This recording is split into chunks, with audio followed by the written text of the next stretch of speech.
Hi, everybody, and welcome to a good Saturday afternoon of racing here at the Del Mar Thoroughbred Club. My name is Tom Quigley, alongside resident handicapper Ryan Anderson. And Ryan, to be a good handicapper in Southern California, you need to do three things. You need to be a good horse player. You need to study the past performances. You need to study the weather because, of course, we didn't race yesterday. But the good news is the skies are clear and rain will not be a factor today or, for that fact, throughout the remainder of the weekend. And you also need to handicap the traffic. That's why I'm hosting. That's why you're the guest, because unfortunately, Kurt Hoover is stuck on traffic on the 5 freeway near Camp Pendleton. Those of you not familiar with that, there's no on or off ramps. You're stuck in the middle of it. It's been shut down since 2 a.m. this morning. I don't think Kurt left quite that early, but nevertheless, that's why we're here and he's not. Yeah, we're here subbing in. Yeah, that's too many angles to handicap. When you have to bring freeway traffic into it, that makes it a little tough. But we have an excellent 9-race program today and a nice pick 6 carryover. We sure do. I'm glad you mentioned that, Ryan, because we have a pick 6 carryover of $51,000. That's right. Last Sunday, nobody hit the pick 6. So today, $51,000 already in the kitty. That'll start in race number 4. And a 50-cent super high 5 carryover in race number 9. $23,000 in that pool. The 50-cent super high 5, as I mentioned, kicks off in race number 9. All right, Ryan, I know you did the work. By the way, the main track is good. I'm sure it'll be upgraded to fast later on today as we get through the races. But for race number 1, main track listed as good. We're going 1 mile on the main track. All 9 races today are on the main track. We've got a field of 7. Of course, race 1 begins the popular 50-cent early pick 5. The morning line favorite is number 1. Can't Say That from the George Papadroma barn. 2-1 on the morning line. All 7 runners are going sprint to route. First time that one of them is going to win a race. Who's it going to be, Ryan? That's right. It's a tough one to decipher because, as you mentioned, they all have that same sprint to route angle, and that's an angle that I love. I ended up going with the number 3, definitely probable on top, because on top of the sprint to route angle, you have Michael McCarthy. Sprint to route with blinkers on, that's a nice 21% from 24 starters. Kazushi Kimura is very aggressive in the saddle. I hope to get some forward position out of this runner. And then the number 1, Can't Say That, who's very logical on the stretch out for George Papadroma, who races them into shape as they keep going. You know, it's interesting, Ryan. Number 2, Bears Board, I also give a little bit of a look to, only because in all 3 of her races, the winner was a maiden special weight dropper, despite her winning, or I should say running for maiden 32,000. So she's going to get some class relief today. She also draws a good inside post. She also has early speed. But I'm with you for my top 2 picks. Number 3, definitely probable, my choice on top for all the reasons you mentioned, Ryan. Also number 1, Can't Say That. George Papadroma trying to be leading trainer here during the Bing Crosby meet. George has not won a training title up to this point in his career. Good luck to George. He's got a number of runners on today's card, including number 1, Can't Say That, with his go-to rider, Umberto Rispoli. Ryan, let's turn the page. Take a look at race number 2. Begins the 50-cent early pick 4. Again, we're going 1 mile on the main track. 2 scratches in race number 2. Take out both 5 and 6. Leaves us with a field of 6. The morning line favorite taking a drop down in class for number 3, City of Angels from the Mike Pipey barn. 5-2 on the morning line. How'd you see race 2? Yeah, big scratch with Typhoon Tommy, who I thought was a major pace presence, and that led to my top pick of the number 3, City of Angels, who I believe should sit off the pace. I think there's enough speed in here with the horses going 2 turns that I want City of Angels, who has some back numbers to get to. If she can reach into, you know, her bag of or his bag of tricks and get back to some of those prior races, I certainly think that makes him a big threat. And then I went with the number 4, Kamina Cruiser underneath. I like the jockey switch with Wilfred Arantes aboard. Muddied up form in the last bunch. We haven't seen this one in a while, but has a nice fast work coming in. Another one that's going to be coming from off the pace to maybe pick up some pieces late. As you well know, Ryan, sentimental pick for me in race number 2. That would be number 1, Gentleman's Club, the son of Girl Downstairs. Last time I returned off a June layoff and ran really well. Got to the front almost mid-stretch and then, of course, understandably backed up. But second off the layoff, he's obviously a sentimental favorite. Just 1 for 15 lifetime, but looking through his PPs, I think we can all agree that he probably prefers the main track as opposed to turf. 0 for 6 on the turf. The 1 career win did happen at Los Alamitos sprinting, but 2 turns could be in Gentleman's Club's wheelhouse. I'll make Gentleman's Club my single in the 50-cent early pick 5. Race number 3, another very tough race to handicap. This is for maiden claimers, once again going 2 turns on the main track. This is for 2-year-olds. $50,000 is the claiming tag. Number 3, Kid Charlemagne taking the blinkers off and a drop in class for trainer Jonathan Thomas. The 2-1 morning line favorite. Give us your thoughts on race 3. Yeah, Kid Charlemagne can win, but I wanted to go in another direction. I went with the rail horse, Classico. Doug O'Neill, big plus for Antonio Fresu, first time aboard. And top of that, going back to dirt where he has really strong numbers. Doug O'Neill also 27% going maiden special weight into the maiden claimers, which is that biggest drop in racing.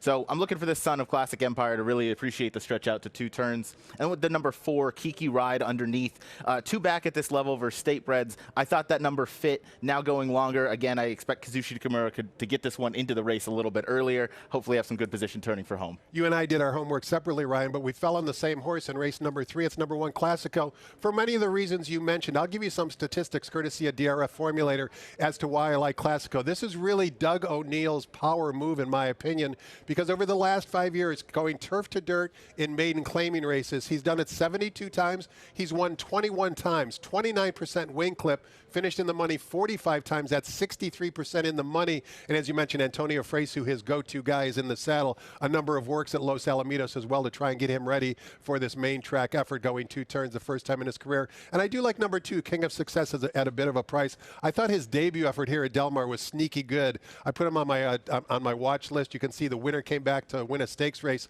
at Sweetwater Falls up in Wyoming. Good company he kept there. I think also Jeff Bondi raising him up in class shows some positive intent as well. I'll make race number 3, 1, 2 in that order. All right, Ryan, the fireworks begin in race number 4. That's because that's when we kick off the $2 pick 6, as we talked about in the opening. $51,000 already in the $2 pick 6 pool. We kick it off in race 4, sprinting now, 6.5 furlongs on the main track. Maiden claimers, $20,000 is the claiming tag, a field of 8. Number 3, Eastwick, is the 3-1 morning line favorite. Tough way to kick off the pick 6 here. Very tough way to kick it off. It's definitely a spread race for most, but I'm going to try and separate myself from the field a bit. I'm going to single the rail horse in Tupelo. Coming out of a common race with the number 4, Moonlit Courage, I think Ricky Gonzalez is going to really send from the inside, get that inside speed, and at these lower level maiden claiming races, sometimes that's all it takes. You can run the rest of the horses off their feet. So I'm going to single the 1 to start things off, but I do think Moonlit Courage, running behind Tiger Fire in that common race with Tupelo last time out. Tiger Fire wasn't being beat that day, but I think those two coming out both deserve some strong looks. Fair enough. I like number 8, Aloha Dreaming on Top, Ryan. Hasn't been seen in the afternoon since May of 2024. She's now a 4-year-old filly, but she ran well that particular day at Indiana Grand. The winner came back to actually win a $100,000 stakes race at Indiana Grand, earning a Buyer speed figure of 76. The drop kind of makes sense. She's almost 5 now. We're in November. They didn't pay a whole lot for her. If she gets claimed and she wins, they're out on the horse. She broke from the rail last time out. Now she draws outside. I do like her on top. And I do like number 2, Divine Wind. Keep in mind there's the Ship and Win program here. This is a Ship and Win eligible candidate, a private purchase for the Doug O'Neill barn. That race that last race, I should say, at Ellis Park, probably good enough to beat this field. That was a good bunch that particular day, finishing 3rd in a field of 9. She's a 3-year-old daughter of Daredevil. I'll make race number 4, 8, 2 in that order. Before we take a look at race number 5, Ryan, I want to talk to you. Besides being on the handicapping show here, you got a lot of other responsibilities. You do Paddock Pals. Oh, yeah. You do Sing with Bing. You walk around. You're a good ambassador for the sport. Tell the audience what you do at Del Mar on a daily basis. Yeah, I mean, what don't I do? You know, you got to wear many hats around here. You mentioned Paddock Pals. You're the new guy on the block. That's what you're supposed to do, right? Exactly. Yeah, just say yes to whatever they got. So, no, Paddock Pals has been really cool getting to introduce families. Yeah, so we choose a random family from the crowd and we bring them into the paddock for pre-race activities and then down to the winner's circle to watch the race. Typically, we try and choose a dirt race so they can really get the full experience there. All about bringing new fans into the game and then keeping them here. And you kind of just randomly walk out into the audience and find them. Just randomly choose a family. It's almost like upgrading their seats if they were at the Padres game. Precisely. Race number 5 begins the 50-cent late pick 5, 5.5 furlongs on the main track. Maiden claiming Calbreds in for a $12,500 tag. A field of 10. Morning line favorite number 6, Amelia's Echo from the Filda Model Barn, taking a big drop down in class. Has had plenty of chances. Is today the day for Amelia's Echo? Not for me. I don't like this one's run style, and I don't like horses that are dropping down to their lowest ever tag off of a career worst performance. That's too many red flags for me. On top of that, this is a deep closer in a race with not a whole lot of early pace. I ended up going with the number 7, K Bella Luna. Ron Ellis pretty strong with these runners, over 180 days off. That's looking about 29% with a very strong ROI. Limited sample starters, I believe only 8 in total, but I wanted to take K Bella Luna. I think Wilfred Arantes is going to be very aggressive out of there. And then I went with the first-time starter to the rail in Eldis. Mirka DeMuro's aboard for Leonard Powell. A gate work 2-back, which I like to see, just getting that practice in the morning, and then a nice stamina drill leading into this.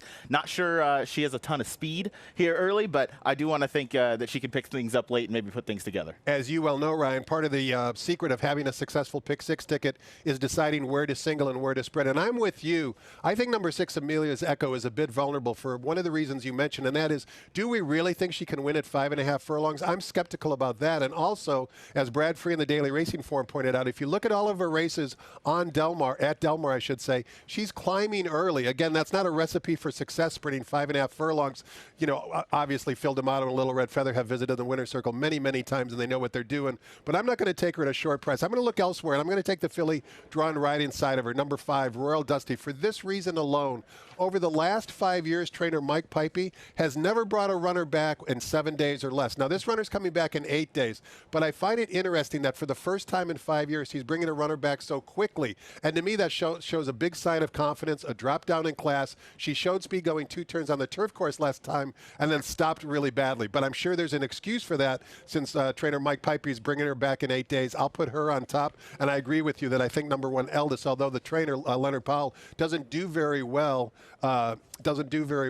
with first-time starters. The dam is actually fairly precocious. She did throw 1 first-time starter winner, so I'll put Eldest second with the hot-riding Mirko DeMuro in the saddle. You've met a lot of the jockeys in your exploits here at Del Mar. Talk to us about what they're like, kind of like behind the scenes. I mean, you know, they're just regular guys who like to have a good time, and they obviously all love the sport, and they're dedicated to the sport. They are definitely dedicated to the sport. There's no way around that. Obviously, jockey karaoke over the summer for the PDJF. That's an excellent event where you really get to see the jockeys kind of outside of racing in their own habitat, just having fun.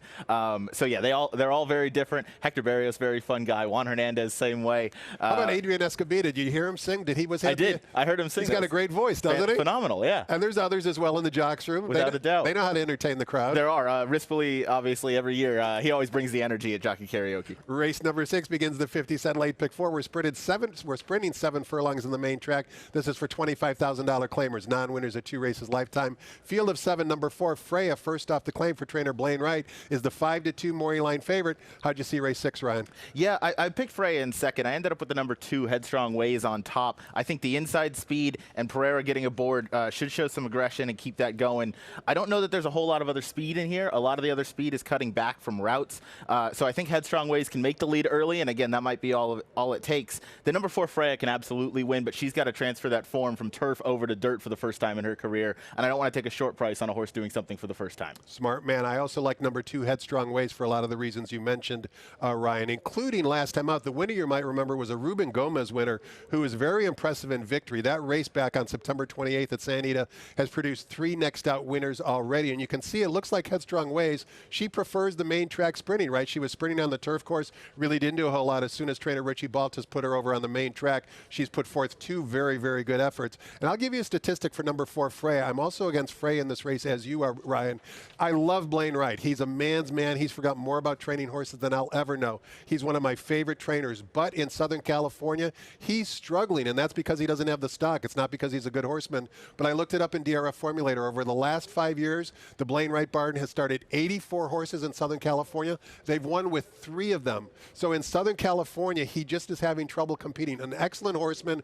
I would encourage horse owners to give Blaine some horses so he can compete here in Southern California, because we need as many trainers and as many owners as we possibly can to sustain Southern California racing. But from a handicapping standpoint, I'm taking a position, as is Ryan, against number 4, Freya, in race number 6. Race number 7 begins at $3 late pick 3. 6.5 furlongs on the main track for Calbred. Non-winners of 1 other than a field of 8. The morning line favorite, number 7, Crystal Clean from the John Sadler Barn. 2-1 on the morning line. Talk to us about race 7, Ryan. Yeah, Crystal Clean, a deserved morning line favorite, and she'll be on my tickets come pick 6 time, but I don't want to take too short of a price on a horse that I can't make a real excuse for in those last 2 races. Felt like she should have won those, so I went with the number 3 in Timekeeper's Charm, a very well-bred Calbred, being by not this time out of a Street Sense mare. Should appreciate the 6.5 furlongs here. I think the light bulb kind of went on last time, really put things together and dominated in that win. Nap's main man Pereira gets back aboard here, so I'm going to go 3-7 in race 7 for me. It's interesting. I like number 6, Don't You Forget, in race number 7. And here's the reason why. There's a bunch of 3-year-old fillies in race number 7. However, she's a 6-year-old competing against much younger competition. Also, you've heard me on the seminar as a guest talk extensively about how lethal George Papapadromo is with first off the claim runners. He's almost as lethal with second off the claim runners. As you can see if you're looking at the past performances, he claimed this runner 2 races back on September 7th and tried the turf course immediately after that claim. Now goes back on the main track, and here's the statistics for George Papadopoulos, second off the claim. He's 16 for 58 over the last 5 years. That's 28% win clip. 28 for 58 in the money. That's 48%. So he's very dangerous, second off the claim. To add a cherry on top of that, don't you forget, also likes this Del Mar main track. You can see 5 starts, 5 times all in the money, including 2 victories. I'll put number 6, Don't You Forget, as my top selection in race number 7. Race number 8, Ryan, is the feature race on today's card. It's the Grade 3 Nader Diver Stakes, $100,000 guaranteed. It also begins the $5 late daily double. Scratch the 5 Clouseau, leaves us with a field of 4. A single on many tickets is going to be the prohibitive favorite. Number 3, Nevada Beach, who's 3 to 5 on the morning line and likely to go lower. Are there any competitors in race number 8 that you think can beat Nevada Beach? No, I tried to get creative. I did when I first looked at this race, but no, there's nothing. Nevada Beach ran very respectably last time in the Breeders' Cup Classic, just way overmatched that day. Drops into a very reasonable race. There's only 3 other competitors in here. One is mainly a turf horse in the number 4 British Isles, and Indispensable in Westwood. Westwood, no excuse last time. Indispensable maybe on his best day, but I don't know that I'm going to get that, and he likes to come from maybe a little bit off the pace. So to me, it's a free square for Nevada Beach. It's interesting. I think most players are going to gravitate that way, and I might by the time the pick 6 tickets are put in. But I'll tell you this, Indispensable is a bit interesting for a variety of reasons. First of all, the John Sadler barn, very hot. Also keep in mind that last effort at Churchill Downs was around 1 turn. Now we're going back around 2 turns, and the winner of that race came back to the winner of that race at Churchill Downs, Indispensable's last race, came back to finish a very good 4th in the Breeders' Cup Dirt Mile. If there is any competition in Nevada Beach, I do think it's number 1, Indispensable, and there should be a good disparity in the odds where maybe Indispensable is the right runner to play from a win standpoint in race number 8. We close out the day in race number 9, offering 50-cent super high 5 wagering, $23,000 already in the pool for the 50-cent super high 5. And we've got maiden 2-year-olds, a good field, at least on paper, sprinting 6.5 furlongs in the main track, a good field of 10, including 3 trained by Bob Baffert, including the morning line favorite, number 3, Blacksmith, who earned a 91 Beyer speed figure on debut, 2 to 1 on the morning line. Another single here. You looking elsewhere, Ryan? No, this one I'm looking elsewhere, and I have a pretty strong opinion against Blacksmith in here. Acknowledge Me Please last time in that maiden race. Ran them off their feet. Very good horse for the O'Neill barn. But every time I see these maiden races, or maiden runners as 2-year-olds pop with these huge numbers, it's really tough to come back and repeat that. I ended up going with the number 7, Cactus Charlie. 2 okay efforts on the dirt, but that 3-back dirt sprint effort, or on the turf, excuse me, but 3-back on dirt, ran second to Boyd. Boyd has entered in a stake race at Churchill Downs next week. I've heard of him. Yeah. From the Bob Baffert barn. From the Bob Baffert barn. Dazzling debut winner here over the summer. So Boyd has bigger plans. Cactus Charlie, though, very respectable effort that race on dirt. Gets back to what I believe is his preferred surface. So 7-9 for me. Secured freedom.